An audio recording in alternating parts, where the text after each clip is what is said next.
You're listening to this podcast, so I know you've got a curious mind. Here's a helpful fact you may not know yet. Drivers who switch and save with Progressive save over $900 on average. Pop over to Progressive.com, answer some questions, and you'll get a quick quote with discounts that are easy to come by. In fact, 99% of their auto customers earn at least one discount. Visit Progressive.com and see if you can enjoy a little cash back. Progressive Casualty Insurance Company and Affiliates. National average 12-month savings of $946 by new customers surveyed who saved with Progressive between June 2024 and May 2025. Potential savings will vary.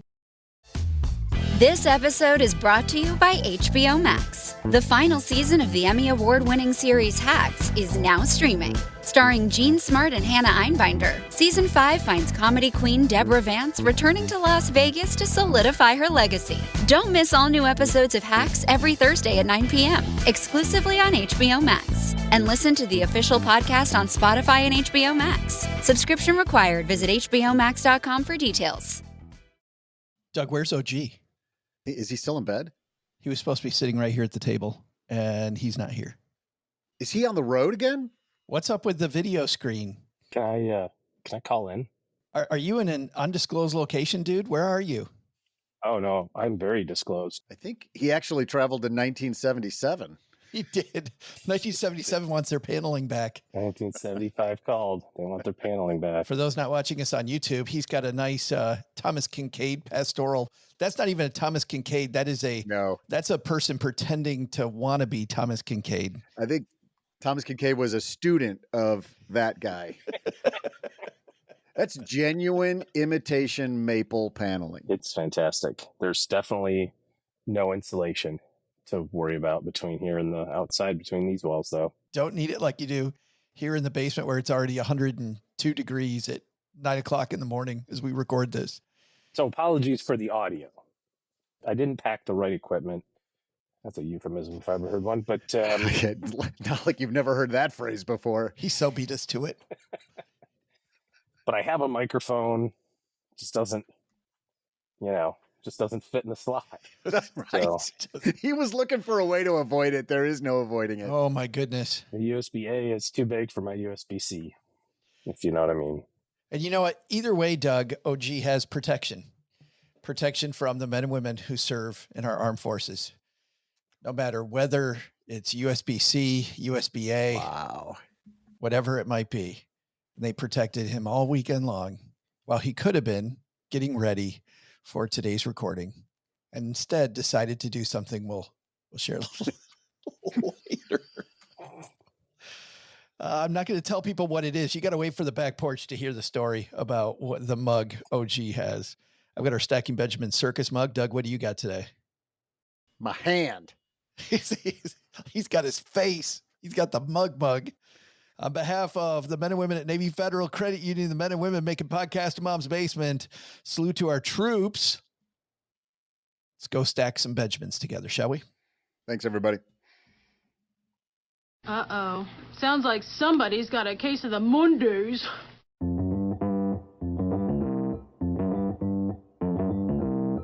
Live from Joe's mom's basement, it's the Stacking Benjamin Show.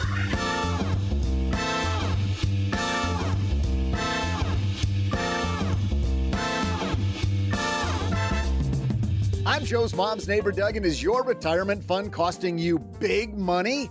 A new Wall Street Journal piece shares how collectively we're making a $172 billion, with a B, mistake. What is it? We'll share the problem and, of course, solutions. Plus, we'll answer a question from one stacker who thought, I'd better call Saul. C-High and OG. And then I'll share some multiplying trivia. And now, two guys who are here to help you multiply your dollars. It's Joe and OG. Well, hey there, stackers. Doug and I got our feet up on the table because we got all kinds of extra room because OG is out on location today. Welcome to the Stacking Benjamin Show. Doug, how are you, man?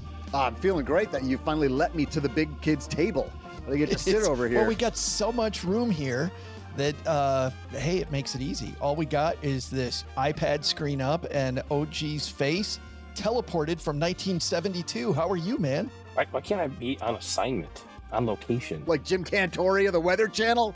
I think I want to be on assignment. That sounds more important. Do you want to be Jim Cantori and be blowing in a fake wind? There's a really great song by Matt Hoggett about Jim Cantori. You're a huge Weather Channel nerd. Basically, Jim Cantori, the moral of the story is if Jim Cantori shows up in your neighborhood, you are screwed. You need to leave. It's exactly what it is. One of the lyrics is pack light and paddle hard. Paddle hard. Because Jim Cantori's there. And I think your call needs to be to your homeowner's insurance company too, just to make sure that you're all covered and we're good. You're not. Speaking of covered, we got a great show today. Ann Turgison, OG, who last week we had a piece from her from the Wall Street Journal. She's got another one. This woman is just cranking out gold. Slinging bangers, huh? Yeah, we're going to help people avoid a big, big problem today. Plus, Patrick wrote into us. Ashley wrote into us.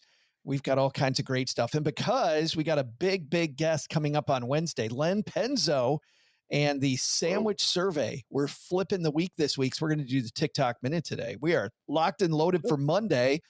But before we get started, we've got some brands that make this show go so that we can bring it to you for free. Here's one of them now. In business, there is no room for guesswork. Every shipment matters. Every deadline counts. And when you're trying to keep operations running smoothly, the last thing you need is uncertainty. That's why reliability is at the core of USPS Ground Advantage. From the moment your package is first scanned in, it moves through a secure nationwide network, aiding in a timely and accurate delivery. You get near real-time tracking so you can keep up with your shipments. And with affordable upfront pricing, there are no hidden fees or surprise surcharges to throw off your cost sheets. It all adds up to predictable deliveries you can depend on, because knowing your logistics are handled lets you focus on everything else, your customers, your team, and the future you're building. Visit USPS.com/Ground Advantage to start shipping with confidence. USPS Ground Advantage. We mean business. All right. Doug and I in the basement. OG on assignment. Is that better? On assignment. It sounds important. Yeah, let's get this moving. Hello, darlings. And now it's time for your favorite part of the show, our Stacking Benjamin's headlines. Our headline today, written by the amazing Ann Turgison. And this is a big one, OG. The 401k rollover mistake that cost retirement savers billions. Let's help our stackers make sure that they put more money in their pockets. Ann writes, workers miss out on billions in investment gains by pulling retirement savings out of the stock market after switching jobs, often without meaning to. When people roll 401k balances from their old company's plan into an individual retirement account, she says, the money's frequently held as cash until they select new investments. But according to research from Vanguard Group, many never do. Listen how bad this is, OG. Nearly a third of people who rolled savings into IRAs at Vanguard in 2015 still had the balance sitting in cash 7 years later. Wow. Yeah. Let's talk about why would somebody move money out of their 401k? Can we start there for our stackers that might be new to this whole thing? If you got money in your 401k, why would you move it out? Well, I think there's two things that may cause that. Firstly, if your balance is not high enough, some companies have, in fact, I think almost all of them now have some sort of balance limits or requirements, I guess is a better way to say that, if you're no longer employed. So if you're starting out at a company, you invest and do your thing. But if you leave, you get fired, you change jobs or whatever, and your balance isn't to a certain level, and it's in the plan documents, usually that number is 5,000, then they will force a rollover. Mostly this is a cost control issue, right? It's like, we don't want to be in charge of this person's balance. It's really small. It's hard for us to keep track of. And this only occurs, stackers, after you've left the company. If you're putting just a little bit in because that's all you can do in your 401k, as long as you're working there, they'll let you keep contributing. But this is when you leave the company. Yeah, and it's not like it happens without notification, right? They'll send you 52 emails and 52 letters that say, hey, you got to do something. You got to do something. You got to do something. If you don't do something, or if you don't, it's going to be this build up to, if we haven't heard from you by such and such a date, this is what's happening. And then unfortunately, in that instance, it's less likely to be done from a tax standpoint efficiently. It's just going to be an actual withdrawal, right? So let's say your balance is $3,500. You don't do anything with it. The company will just send you a check for $3,500. Now you're going to have to report that on your taxes as taxable income with a penalty because you took out money when you're not supposed to. That's not what she's talking about in this article. She's talking about something different. But one of the reasons why, you might be thinking about rolling over is because you're getting those letters of, hey, you don't have a high enough balance. You need to do something with this. So that's one reason. The other reason is from a simplicity standpoint, most people change jobs and change careers several times throughout their lifetime. And you think about all the different places you can have money. It gets a little bit complicated. I know everybody in the universe is like, I would never forget about an old 401k plan. I know you say it won't happen to you, but I see it happen to people all the freaking time. We had a client one time who had been retired for a number of years, was in his 70s, and he started getting checks from dairy companies like, did I win some sort of contest? I don't even know what this is. Why am I getting $112 from Land O'Lakes? I don't understand. And so we were talking about, I said, well, a butter contest. I just want to pause on that for a second. Did I hit the butter sweepstakes? I was in one of those in a bar in Milwaukee once. The butter sweepstakes? There was wrestling. Yes, indeed. So we went back and forth. And then he finally said, wait, do you think this could be from my job when I was in college? I worked at a dairy plant in Wisconsin for 3 years when I was in college. Do you think that has anything to do with it? I said, well, I think we're narrowing down the likelihood to, yeah. It was between the butter sweepstakes and your job in college. That might be. Do you remember entering a butter sweepstakes? That might be the more likely conclusion. You consume a lot of butter. So it happens. So simplicity is one of the reasons. Costs could be another, right? It's complicated too, and it's costly to manage a couple of different plans. And convenience in terms of making sure that you've got access to the investments and the things that you want to have. So I would say that the vast majority of people, once they leave their company, will roll over their 401k to an IRA. It's a tax-free event, as long as you do it correctly. And most companies are good at this now, right? All your 401k providers, they know what's going on. They know how to do it. Some companies, if they manage the 401k and also manage IRAs, bigger companies like a Fidelity or something like that, a lot of times they just have one button. You just push the button, boom, it's done. Now your money's in an IRA just like that. The downside happens, what she's talking about here, it requires a second step. You can't just push the button to roll over my money and go, okay, I'm done, moving on. And I can't believe a third of people since 2015 didn't do step 2. I like this idea of moving money over to an IRA, OG, because looking at statistics from LinkedIn, the average employee in the United States changes jobs every 4.2 years. 4.2 years. So think about a 30-year or longer career. You may have tons of these little accounts all over the place. Becomes very difficult to manage. And if some of these companies decide to go cheap, or if they are cheap and they load the funds with fees so that the employer doesn't have to pay them, often these smaller accounts, often with smaller companies that just can't afford to pay some of the big administration fees, they'll pass those along to the employee. So to get rid of a lot of those, I like this idea. So in principle, I think this is a good move, moving money to the IRA. But man, if it sits there in cash, Ann Turgeson writes here, this number is big. Americans give up more than $172 billion a year in retirement wealth, according to Vanguard, because they didn't get the money invested. Yeah. And that's that second step, right? So the first part is taking the money from your 401k and moving it into your IRA or your Roth, if that's where the money is, but into your own personal account. The second step of that is then you have to tell that company how you want to invest it. Just because it was invested in your 401k doesn't mean it's going to be invested the same way. And in fact, most of the time, like she was talking about here, most of the time it comes over in cash. So you say, I'm going to roll over this money. You're not transferring the shares. You're saying, I want to take my $30,000 and now I have $30,000 in cash. And you have to reinvest that money the day that it shows up. Bree Pio, in this piece, a financial advisor in Rockport, Maine, said a couple hired her in 2021 in part to help her decide what to do with $400,000 rolled over from a 401k to an IRA. They'd done the year before. And the market from that big low in 2020 at the beginning of the pandemic into 2021, that $400,000, Pio says that this couple probably lost $100,000 by not having the money invested. Oh, I don't know what the S&P was in 2015, but my guess is somewhere in the 2,000 range. And now it's at 5,000. She said a third of people who rolled over money in 2015 are still sitting in cash or were sitting in cash in 2022. I mean, that's That's a doubling. That is one move, one big mistake. And I love Ann's piece here and this reminder that we got to look at our cash, because while cash seems like it's safe, OG, the big thing that we need to do is not be safe in terms of not losing money.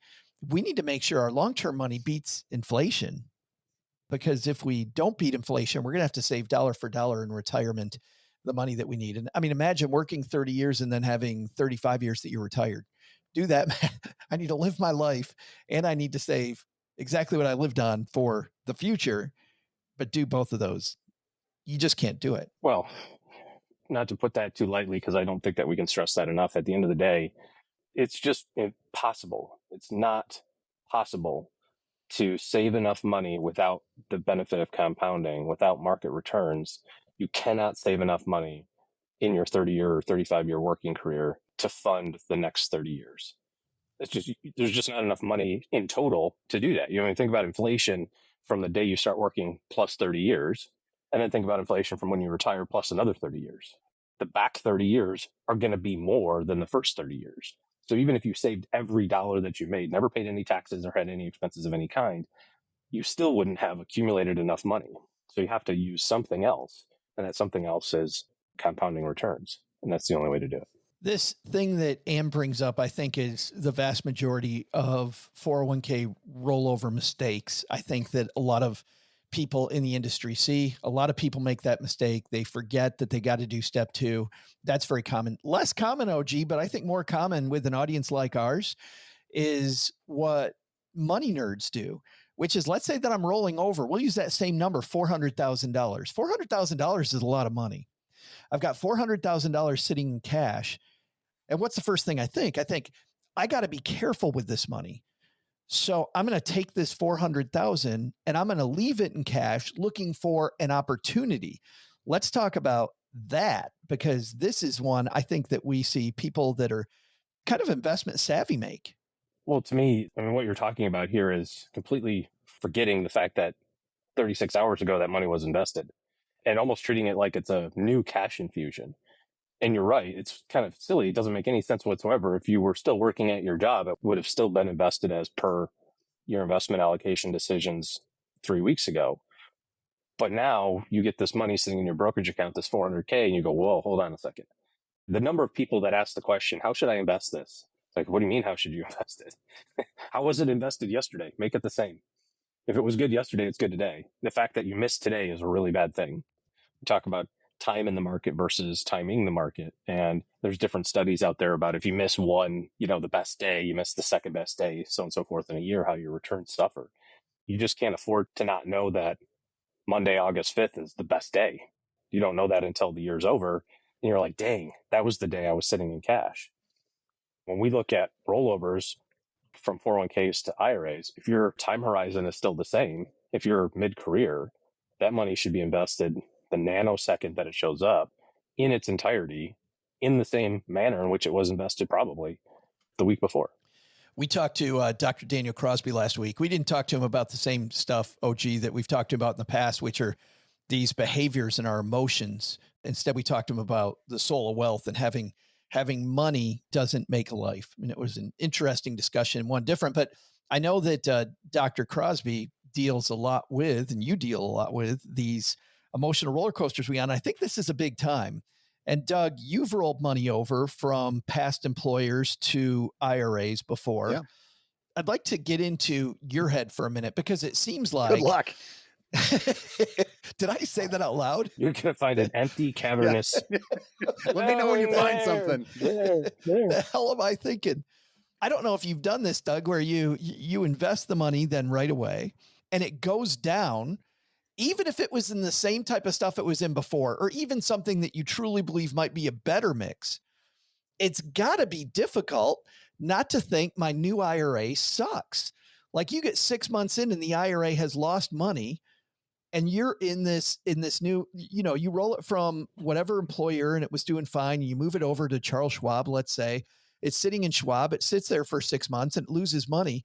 Even if you think cerebrally these are good investments, it's got to be difficult to not think, oh my God, what did I do? I shouldn't have done that. So here's the thing about being lazy. Good hypothesis, Joe. First of all, you use several words in there. I have no idea what they mean. But no, I've actually never thought that because I trusted who my advisors were at the time. And honestly, I am the poster child for set it and forget it. I rarely look at the performance of those funds more than, I don't know, a couple, 3 times a year. I can't remember the last time I thought, I got to move something. I don't like where I'm sitting right now. I can't remember the last time that happened, if ever. It's been a long time, and it has accumulated as predicted or expected because it's been there long enough to hit those doubling points and weather all of those troughs. Oh, gee, Doug's point there is a great one. I love to set it and forget it, but I don't know about your practice, but I just remember dealing with some serious coping when I was a financial advisor going, no, you're in better stuff than you were in your 401k. We're just in a down market right now. I mean, this is true no matter where you are from an investing standpoint, especially as we come off the heels or, in the middle of a pretty decent 18-month-ish period here, some pretty decent performance since the end of 2022. I think people forget that volatility works both ways. It's like when you look at the long-term returns of, let's say, the S&P and you go, well, it's up, average is 10%. The number of years that it actually hits 10% exactly on the button, I think there's 3 in the last 100 years where it's actually hit 10. It's either above it or below it. It's either you're getting 12 or you're getting 8, or you're getting 26 or you're getting minus 15. And so we really like those high volatility years when they work in our favor. It's like, I love 26% returns. Like, well, hold on a second. That's high volatility. That also applies the other direction too. So we like to do, and we're going to do this fall, this stuff called lifeboat drills. Take out a statement, scribble out the number, and write in a number that's 20% lower. Because that's likely to happen.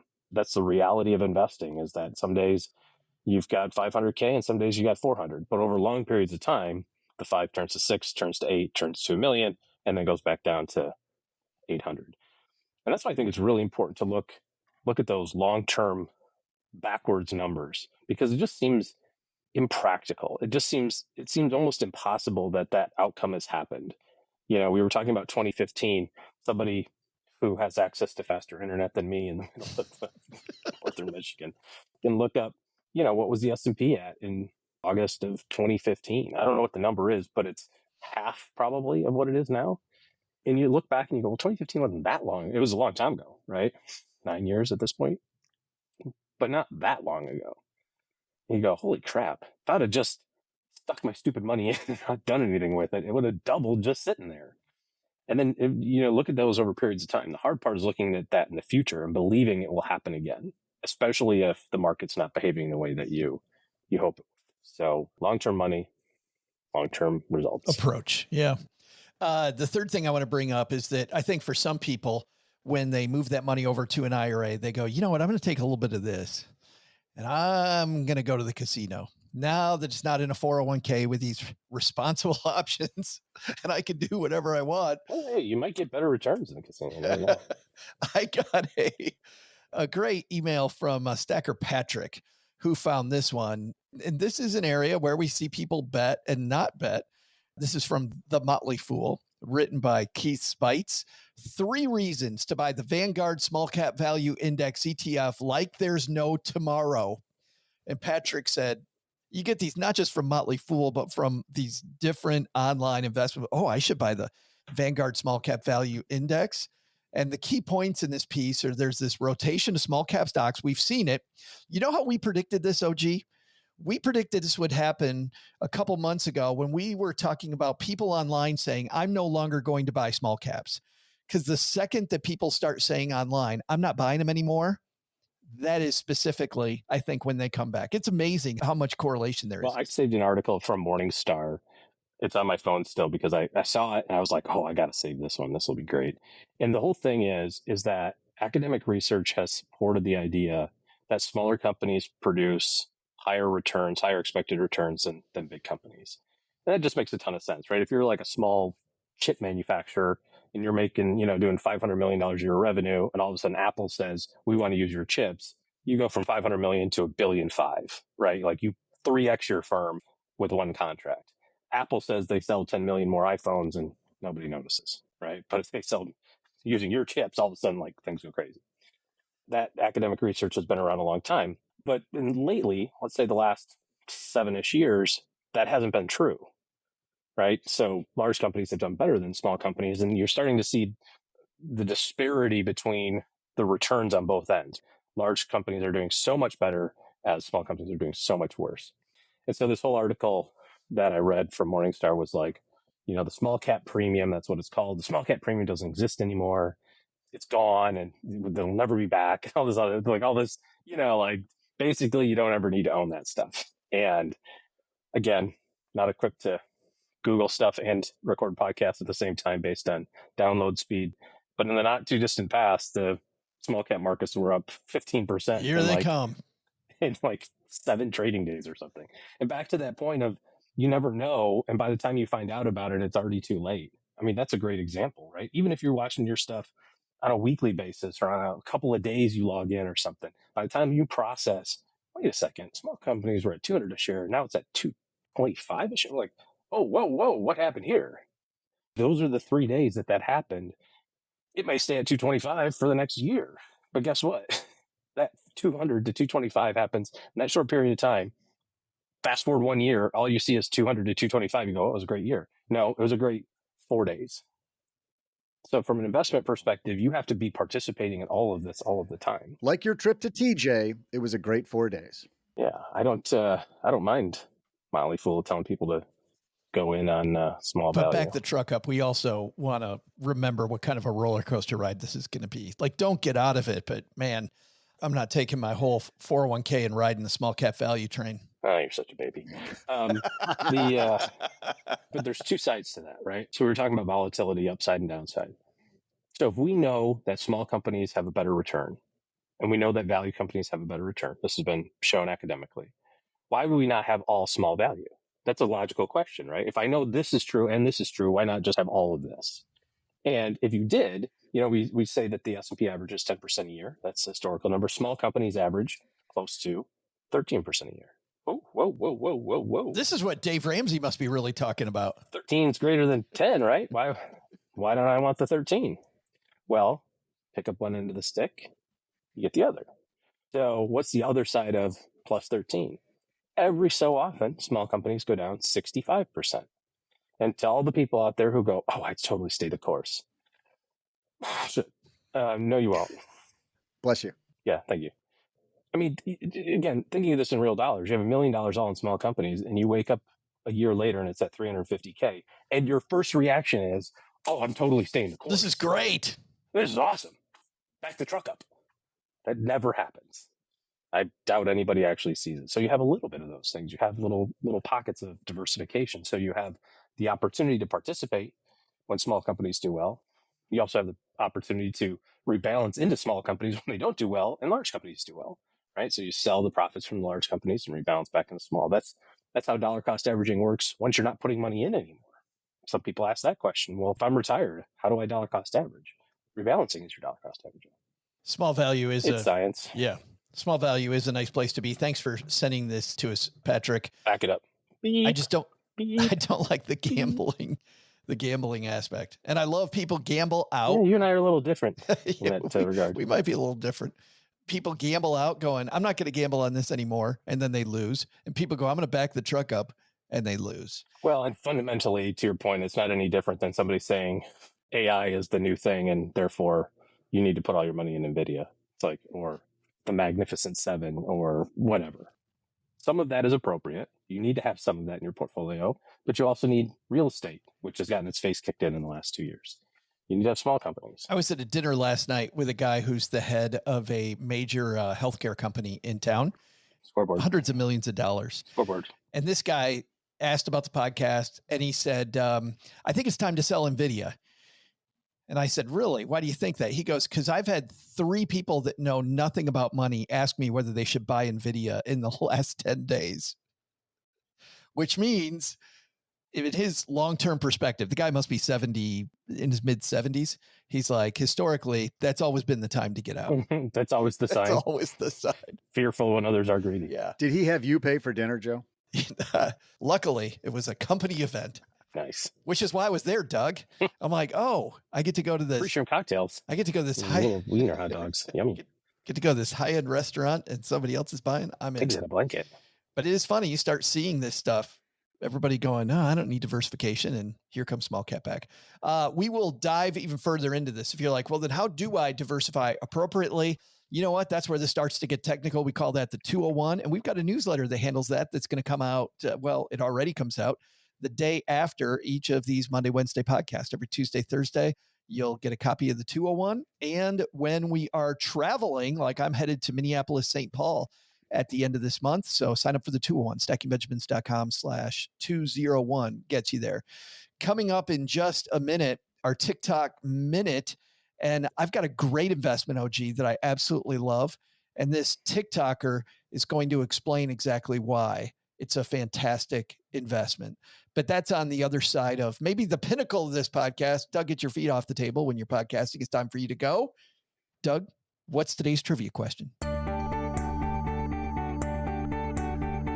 Hey there, stackers. I'm Joe's mom's neighbor, Doug. And as the most youthful and strongest man on the Stacking Benjamins team, I've always taken it as my responsibility to impart on our younger listeners the importance of investing in your financial future. A lot of 20 and even 30-somethings, which I practically am, mistakenly think of retirement as too far to imagine. It's never too early to plan for the future, even if you're like me and don't seem to be aging physically.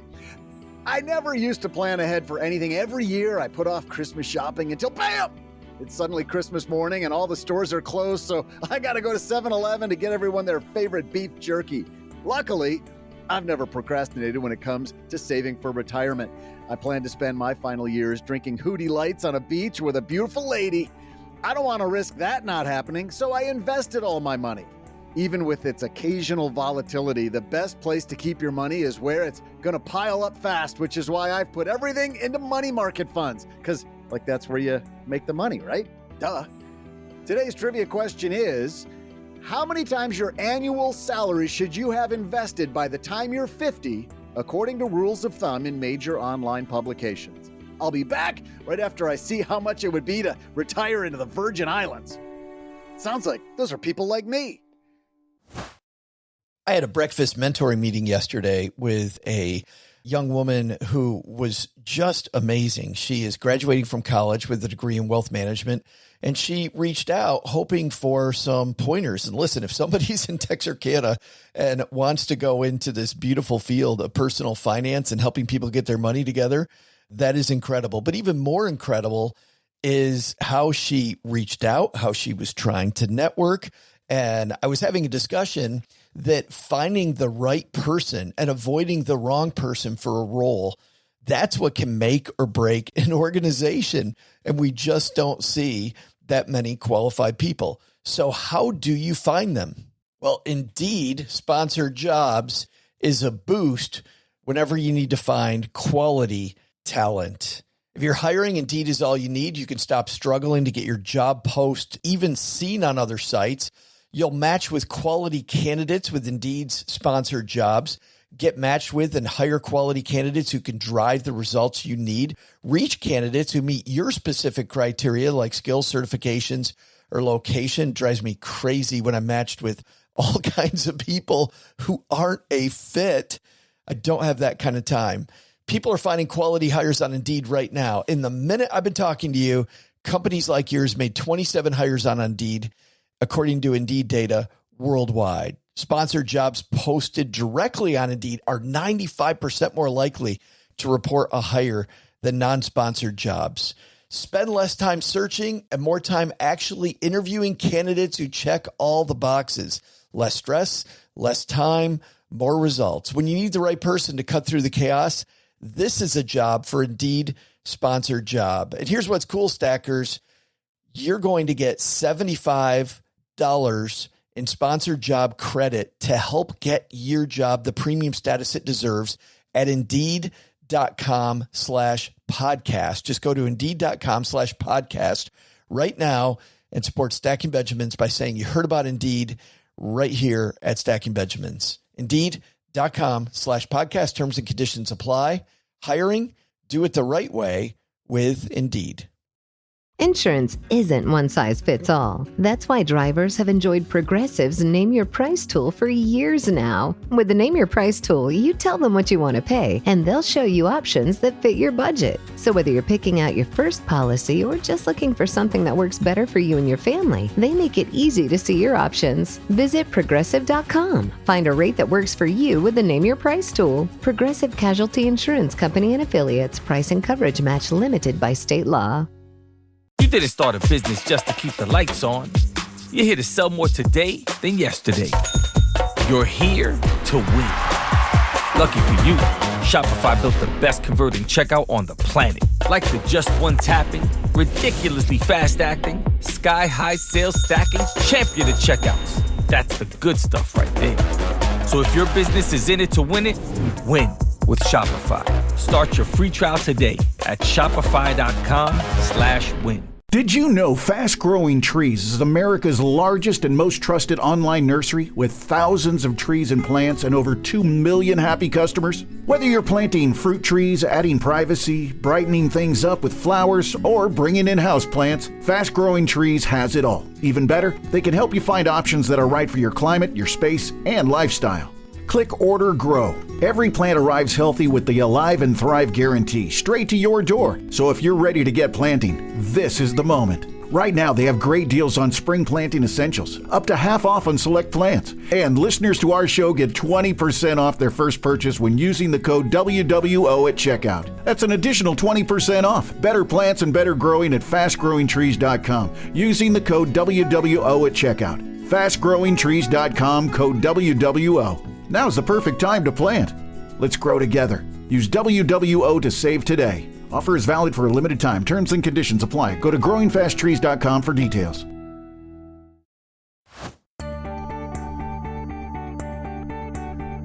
Hey there, Stackers. I'm retirement mentor and future beach bum, Joe's mom's neighbor, Doug. Just to prove I'm done procrastinating, I started my Christmas shopping during the break. Instead of my usual move of waiting till the morning of, I made a quick run to Costco and got a huge box of beef jerky. No more overspending at convenience stores for me, which means more cash to invest in money markets. Today's trivia question is, as a general rule of thumb, by the time you're 50, you should have how many times your annual salary invested? The answer, according to varied sources like the U.S. News and Fidelity Investments, by the time you've lived half a century, God, I don't want to reach that age, you should have 6 times your annual salary invested. And now, back to two very old guys, Joe and OG. It is funny how much I dislike these rules of thumb because it's so different depending on who you are. And yet, Doug, we see it over and over and over again. Depending on where the thumb is, it hurts sometimes. And you might want to Google money market, by the way, quickly moving on away from that. Time for our TikTok minute. This is the part of the show where we not only, the last part of the show, we helped you save money on your beef jerky by planning ahead. It's a very important thing. We're going to go even more important, OG. We're going to talk about a TikTok creator who's either saying something brilliant or air quotes brilliant. Which one do you think this is? Never in doubt. Oh, come on. He's already shaking his head. This is on TikTok. I got to stop asking, Doug. What the hell? You keep asking him. You know what the answer is going to be. TikTok is the devil. You know what I finally invested in? I finally invested in AirTags. And I have to tell you, I love AirTags. You guys have AirTags? No. Doug's looking at me like you don't even know what that is. I, of course, know what it is, but why the hell would you do that? Oh, the number of times a week I'd lose my wallet. I have no idea where it is. And I just pop on my phone and I've got an AirTag in my wallet and boom, there it is on the nightstand right next to my bed. There it is. So there's something so important like your wallet you need to put a tracker in it? In my desk. I never leave the basement. You know me. I'm always in the basement and I don't like having back pain from this loaded wallet. This is like when they say, here's a tip to not forget your child in the car seat, in the back seat, so that you don't leave him in the hot car. Leave something important. Put something important in the back seat, like your laptop. Something more important than your child. Or put an AirTag on your kid. Put an AirTag in your kid's diaper. Yes. Well, apparently Sarah has AirTags because she found her Coca-Cola. My friend Sarah accidentally left her Pepsi 60 miles south of Tampa. That's the location of Sarah's soda. There it is. They found it. Must add an AirTag. I'm not quite sure how to respond to that. Does it warrant a response? Your Honor, I would like to submit TikTok Minute as evidence as how dumb this app is, this most recent one. No, she found her soda 60 miles south of Tampa. It sounds like I don't even know. Sarah soda. How would you get an AirTag on a soda? Or did you put it in? Does it fit in the soda? Do you just like dump it in there? Works under. Doug will get it eventually. Keep on working on it. Someday Doug will figure out what just happened there. I am so confused. Big thanks to Mandy, by the way, for sending that to us. That was pretty awesome. It's just Doug doesn't even know what the hell we're talking about, so you can't go. I don't know. But OG, I'll take that. Good dad joke, Mandy. Good dad joke. Nope. Still doesn't have it. How is that a dad joke? No idea. It's okay. Listen to the output again. Do we got to play it again? Let's play it again one more time. No. There were words I couldn't My understand. friend Sarah accidentally left her Pepsi 60 miles south of Tampa. That's the location of Sarah's soda. Bam. Okay. Might have just got it. Got it. You have to know geography to get that one. You may have to. And actually, I've been to that region quite a bit. I should know that mileage. That's why it's very much surprised me that went right over. Made that drive. I should know it's 60 miles. But you need an AirTag. You might if you have an AirTag. I do love my AirTag. I've also heard you should put those, if you check your luggage, put those in your luggage. And I have fought with airlines about where my luggage is, and I think having an AirTag would solve that. Oh no, it doesn't. It doesn't. Well, wait, does it doesn't get your luggage back, but you still know where it is? What part are you saying it doesn't help, OG? It's on the tarmac in DFW. Well, it's checked into the system. It's not checked into anything. It's on the tarmac in DFW. Like, it fell off of the truck. I can see where it is. It's in the lane where the guy drives the little truck. Oh, now it's getting run with over. All the bags on it. It's like I can see it's blinking. Someone needs to go get it and get it on the plane. It's fine, sir. We've got it handled. It's been checked in. It's not checked in. Do you think the AirTag fell out? Did somehow the bag open up and fall? Everything it was still intact, but the AirTag, no. That's the suitcase. It's on the ramp over there. This sounds like you're reciting a discussion verbatim. Yeah, this is weird how oddly specific this is, Doug. Well, the fun thing is when you get to the next destination and you just walk right up to the thing, you're like, yeah, I need to make a claim for my luggage. They're like, it hasn't come out yet. It's not going to come out. Sitting on the tarmac in DFW. Do I need to draw a picture for you here? Well, let's just wait and see what happens. I don't want to wait. I want to get in my Uber and go to the hotel. Hey, let's help one stacker draw a better picture of how to do their money better. How about that? Okay. You are on your Segway game today, Joseph. Ninja. Time for Better Call Saul, C-High, and OG. We're going to help Ashley with her money. Hey, Ashley, what's going on? Hey, Joe, OG, and neighbor Doug. This is Ashley from Pennsylvania. I recently accepted a position as a 1099 employee, so I will be a full-time contractor, and this is my first non-W-2 job. And my question is around how do I deal with taxes for this? So I do have to track my hours for my new job, so I will know what my paychecks will be coming in because I know what my pay is, but I know that they don't withhold any taxes for that. So how would you recommend maybe like setting things up so that it will be easier come tax time? And also, do you recommend doing quarterly taxes, or do I just wait until the end of the year, like a normal W-2? Just trying to feel all of that out. So any recommendations that you have would be extremely appreciative. Thanks so much. Oh, great question, Ashley. Congratulations on the new job. OG, if you become a 1099er, and by the way, the words 1099 and employee do not go together, Ashley. Now you officially own your own business. Congratulations. Congratulations. Yeah. But OG, how does she set this up so she doesn't end up with an IRS surprise later?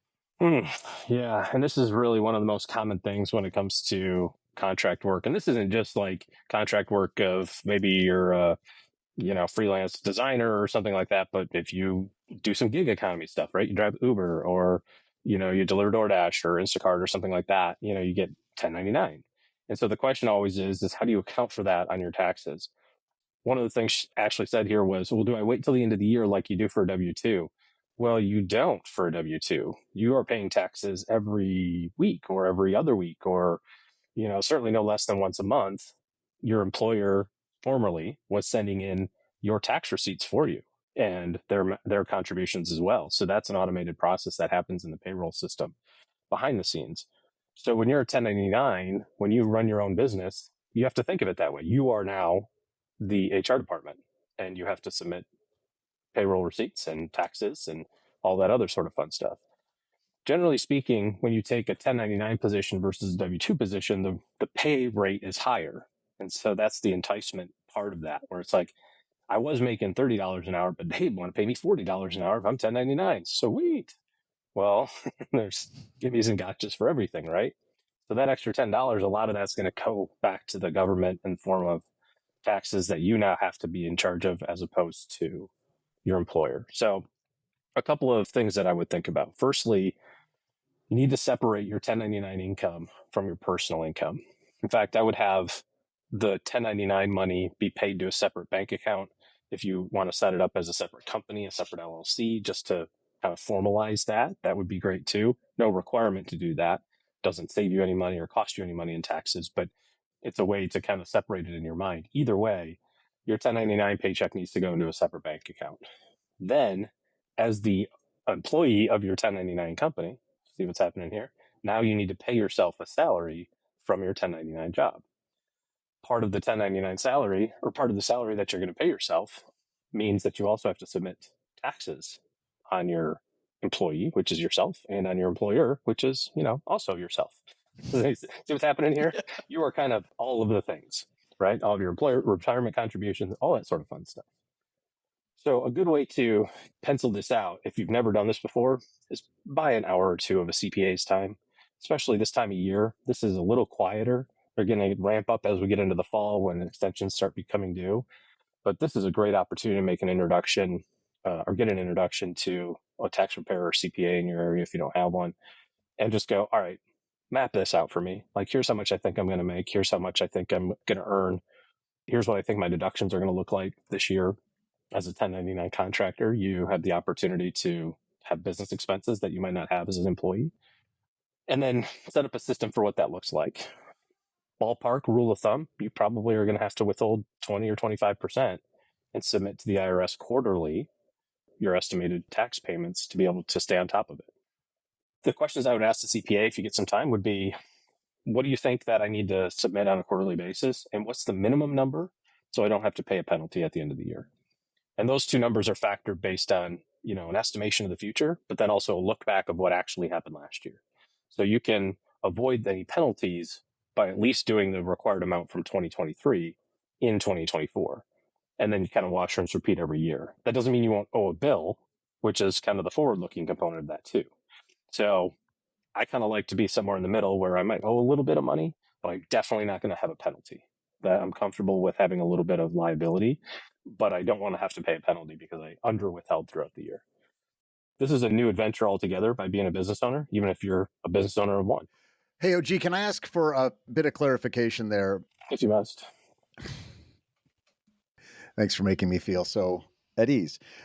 So towards the beginning of that, you said you don't have to set up a company. You don't have to set up an LLC or anything like that. But then you started talking about, well, set up a separate account and then pay yourself because you're the employee, and the employer. Were you sort of using that as just a way to think about that, setting up the two accounts and think about it like you're the employer paying yourself as the employee? That I got a little bit, because at first you said you don't need to do that, but then you kind of talked about it like you're doing that. So is that just a way to think about it? Is that why you chose that analogy? You don't need to have a separate entity name. It doesn't have to be Neighbor Doug and Associates to be a 1099 contractor. If that helps you, mentally, or if it helps you, if this is the path of your life where you're going to be an entrepreneur and you're going to have a company and that would be beneficial in the future, branding and all that other sort of stuff, then there's no harm in it. But either way, you have to think of it like a business. So it's also not a problem just to say, yeah, I'm not going to do that. I'll just, that's not required. The tax forms allow me to be a sole proprietor in this operation. But still, I'd have two bank accounts. I'd have, my bank account that the payroll checks are going to go into from the company that I'm doing the contract work for. And then I would have my personal account that I'm going to pay my regular bills from. Gotcha. It just has that just a little bit layer of complexity there, that your business isn't your personal giant piggy bank, and recognizing that just because I got a check for $10,000 today from my contract work, that doesn't mean I have $10,000 to spend personally. You have $10,000 of revenue in your business from which you now need to pay your employees, which is you.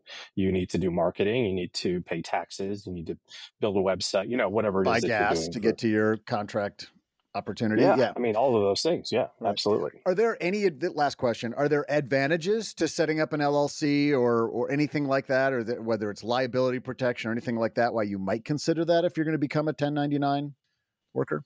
I mean, maybe there's a little bit of liability protection. I suppose it all depends on what kind of work you're doing. If you're designing, websites or a photographer or something like that, there's probably not a lot of liability that you have to worry about too much. If you're, contracting on government contracts and, weapons manufacturing, maybe a little different liability, perhaps. I'm just trying to think of something that's completely opposite. Just grab that out of the thin air. Planting flowers and, being a photographer. But maybe you're building missiles. But theoretically, you're a contractor for the CIA. Maybe it's a plot line to a story I read recently. I'm not sure. Works out of a room in 1970s paneling. Yeah. With his hat on backwards. Yeah. If you foresee this becoming a going concern where you're going to turn this one contract into multiple contracts and so on and so forth, and now you're going to be an entrepreneur, then I don't see why it hurts. But if this is a stopgap, I'm in between positions and this is a contract thing I'm going to do for the next 6 months, I wouldn't go through the haste. Gotcha. Thank you. I do like still though the separate account and separate credit card for a few reasons. Number one, Ashley may be able to deduct some expenses that she wasn't able to deduct before. So separating those from all of her other expenses. If the IRS comes calling, you want to be able to clearly delineate what was toward this contract and what wasn't.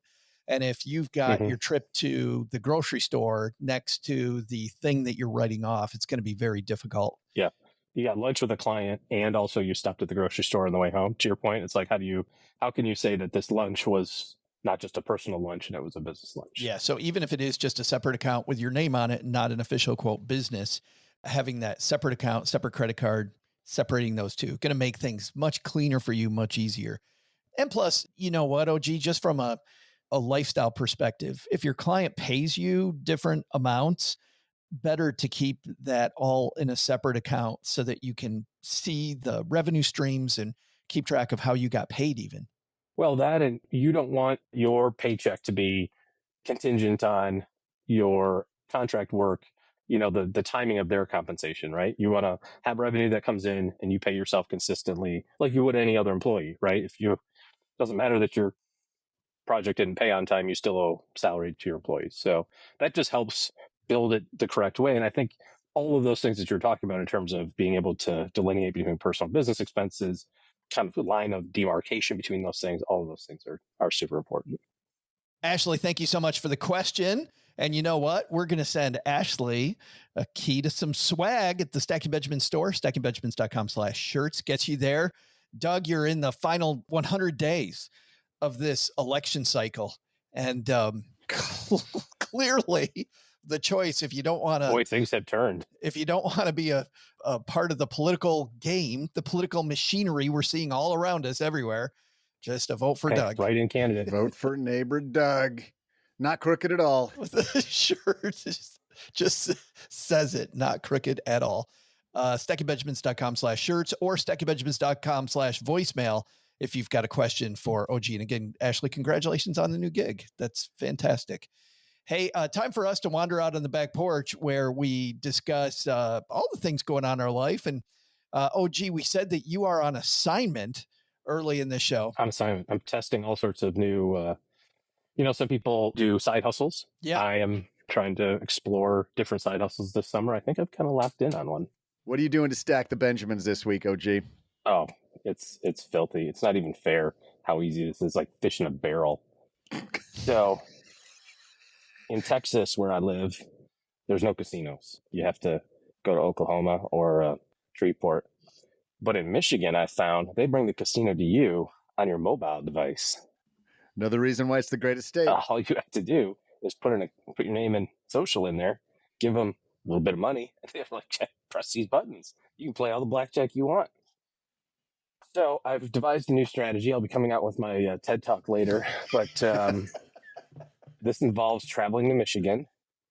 You open a casino app, you put some money in it, they give you a match. So you go, oh, I put in 1,000, they give me 1,000. Bang, mission accomplished. I win. Make a bet. Bingo, bongo. I just made $1,000. Doesn't work like that. Somebody didn't read the fine print. It is strange that it doesn't work They're like not just that. giving out $1,000. I can't believe that. So there's some fine print involved. What you have to do is you have to bet 15x what your total deposit was in order to release whatever the balance would be. Right? So like every time let's say put in 1,000, they give you 1,000, so you have $2,000. You have to bet 30,000. Oh my God. To get whatever's left. I didn't know that. No, it's not that you have to put in 30,000, but like every time, you put in $5, you spin something for $1 and you win 90 cents, you spend another for $1. Your balance might have only gone down $1, but you've spent $2, right? Honey, we're selling the car. Yeah. Do they have all those crazy bets, by the way, OG? They have like, I don't play DraftKings and that stuff, but I know that when I was at a Super Bowl party, all these guys were betting on how long the national anthem's going to last. Not sure. This is straight up slot machines, digital slot machines on your phone. Definitely not able to be manipulated by anybody. Totally legit at all times. So I played this wonderful game called Almighty Buffalo. And it's a thing. You got trampled? No, I trampled the casino. No. It was so filthy. There was one point in time that I was up to almost $9,000. I had won like $5,000 in like a bonus jackpot spin and another $2,500. And so everybody's like, dude, what are you doing? You put 1,000 in, it's worth 9 to take the money out. I'm like, you can't. I got to bet 30,000 first. I'm like, you can do what? Here's what's coming next. What I should have done wait a minute, is your 1,000 locked up? Yeah. Oh yeah. Yeah. You take their money. You're like in with,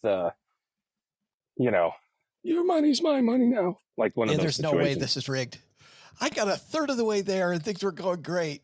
Here was the great news. So they have a little progress bar at the bottom that shows you like how much you've bet relative to this number for the bonus. And so I did the math at the end of the second day, which to be fair, it is very hard to gamble $30,000. I don't know if anybody's tried to do this before. It's like Brewster's Millions slot machine.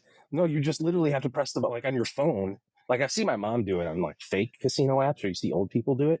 That's insane. They have a little way to like automatically do it. So you can do like 50 in a row and you just like hold your phone and watch something else and you go, oh, it's done. You do 50 in a row again. But trying to get 30,000 to spend is a lot.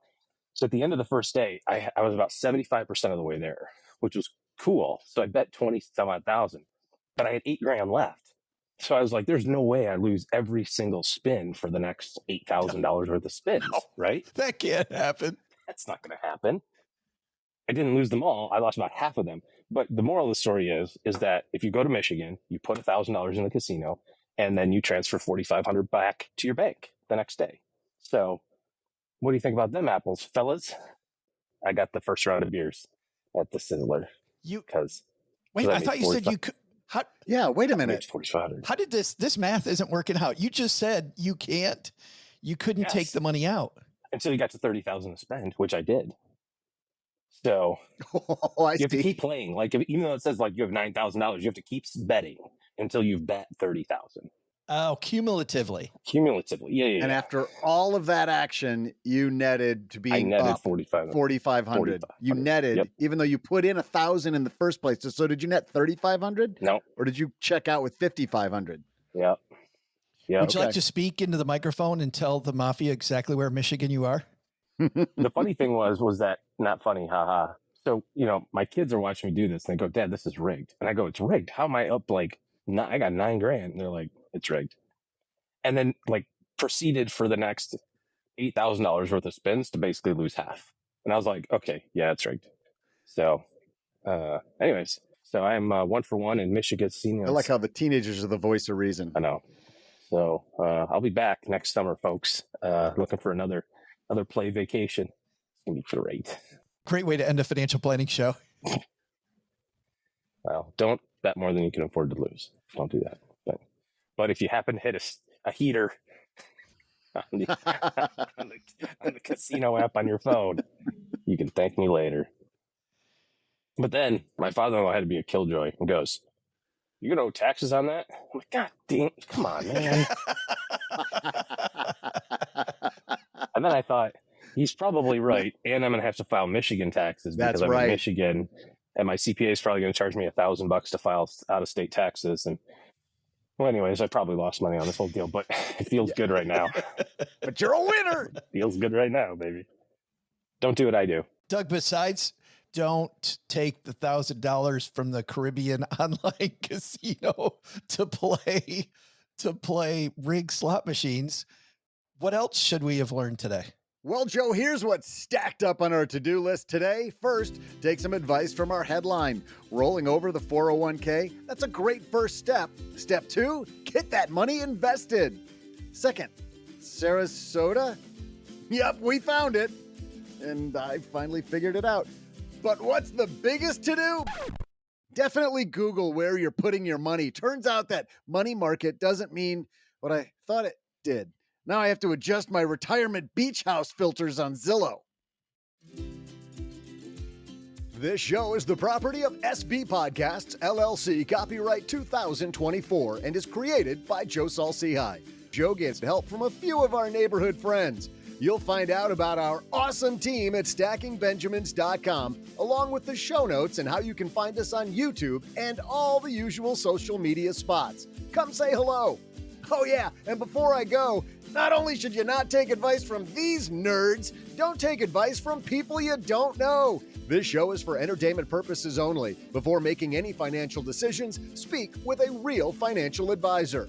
I'm Joe's mom's neighbor, Doug, and we'll see you next time back here at the Stacking Benjamins Show.